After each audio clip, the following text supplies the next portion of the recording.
Hello everybody, my name is Burnage, and this is my review for 1942 on the Nintendo Entertainment System. 1942 is a game developed in Japan where you play as an American fighter plane that shoots down Japanese fighter planes. What? When Japan marketed this game to the US, they were just like, what do Americans want in a video game? To murder us? Brilliant! Make that a game! And they did. This game is pretty simple. It auto-scrolls up and you shoot planes down until you reach the end of the level. One button fires your gun and the other button uses your special loop-de-loop ability. The loop-de-loop can only be used 3 times per level unless you pick up more via power-ups, and it makes you do a little loop-de-loop maneuver, making you dodge all the bullets and planes for its duration. If you can take down a whole formation of unique orange and red planes, you'll get power-ups. The power-up you get is based on its color and will give you one of 5 different things. The green one grants you 2 extra machine guns, effectively doubling your firepower. The white one gives you 2 escort planes, 1 on each side. If they take a hit, they explode, but they're good for blocking shots and they widen your fire range quite a bit. The red and white one blows up all the enemy planes on the screen.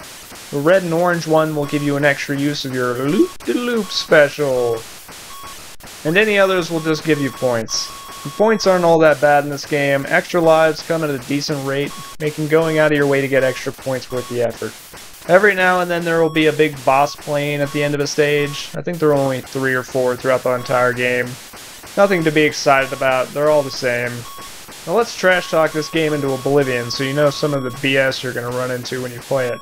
The first thing you're going to notice right off the bat is the music, if you can call it that. This is easily one of the worst sounding games I've ever played. The only thing I can describe it as is like listening to a Civil War drummer get a message in Morse code. 1942 is also a bit of a visual mess.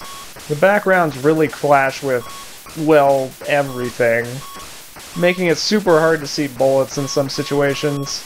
If you're over the beach or desert, forget it. You might as well just be blind for those sections. Also, bullets spawn out of the center of enemy planes, like right on that red dot with the yellow circle. Oh, and the bullets are also a red dot with a yellow circle. Talk about a great design choice.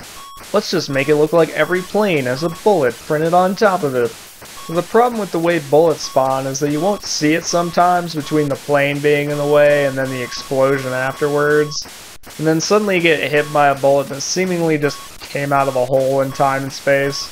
Sometimes when you get the side plane buddy power up, they'll just get blown up on the way to you. How cheap is that? Thanks to the expensive bullets that just took out 1 plane apiece. The amount of planes on the screen at all times gets a little ridiculous. It pretty much goes from level start to finish. You're going to need to put in eye drops before you start playing because you're not allowed to blink. In the later levels of the game there are so many planes and bullets on the screen at the same time that the game can't even handle it. It'll lag really hard, which is hard to complain about because it basically just turns you into Neo from the Matrix. Dodging bullets becomes a cinch and it's really actually kind of hard to die. But that's not the only problem that comes with the lag. Sometimes bullets and planes will literally just kind of phase out of existence, and that's a real problem. I'm assuming that's what happened in this clip, but with how bad I was lagging, I wouldn't be surprised if I got shot 10 minutes ago and my game just now figured it out. For a game with 32 levels, this one feels pretty much the same from start to finish. The further you get, it's just more planes, more bullets. Sometimes they change the skins of the planes, but they act the same. The last few levels bring in some buildings in the background, but it's just a huge eyesore, so I kind of just wish they didn't. All in all, it's not too bad though. Well, actually it is, but 1942 taught me that a game can be bad but still be kind of fun. So in the end, I'm not going to recommend this game, just because there's probably a lot of better choices out there. Like and subscribe or the lag might flip me out of existence. Leave a comment, support World War II vets or something like that, and I'll see you in the next video.